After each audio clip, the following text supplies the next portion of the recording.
দেখো বন্ধুরা, আজকে আমি চিকেন নিয়ে এসেছি। চিকেনের মধ্যে দিয়ে দিয়েছি টমেটো আর দিয়েছি পেঁয়াজ কুচি। অন্যদিকে দেখো আমি উনুনটাও জেলে নিয়েছি, নতুন উনুন।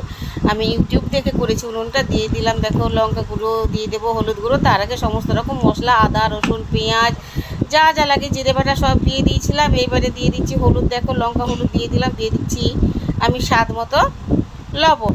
এইবার যেটা করব, আমি খুব সুন্দর করে এই চিকেনটা মাখিয়ে নেবো, বুঝতে পারছি। আর দেখো না, গোটা গোটা রসুন দিয়েছি, প্রত্যেকজনের একটা করে রসুন দিয়েছি, কারণ আমরা রসুন খুব ভালোবাসি। এইবারে দেখো ঢাকা চাপা দিয়ে আমি কি সুন্দর মাংসটা কষিয়ে নেব। মাংস থেকে এখন অনেকটাই জল বেরোবে। মাংস কষানোর এখনও কিচ্ছু হয়নি, এখন অনেকক্ষণ কষাতে হবে আমাকে। ঠিক আছে বন্ধুরা, দেখো আমি কষিয়ে নিচ্ছি, খুব সুন্দর করে কষাবো বন্ধুরা। তো মাংস বেশি ভালোভাবে না কষালে পরে আঁচটে গন্ধ করে, তোমরা সবাই খুব ভালো করে জানো। আর একটুখানি হলে পরে আমার কিন্তু কষানো হয়ে যাবে।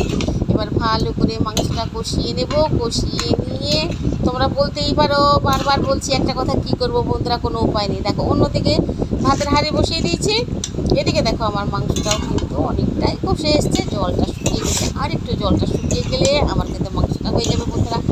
মাংসটা কষে গেলে আমি কিন্তু জল দিয়ে দিব। জল দিয়ে একটু ঘন করে আমি কিন্তু নামিয়ে নেব। এই হলো আমার আজকের রেসিপি। যদি ভালো লেগে থাকে অবশ্যই লাইক করবে, শেয়ার করবে, সবাই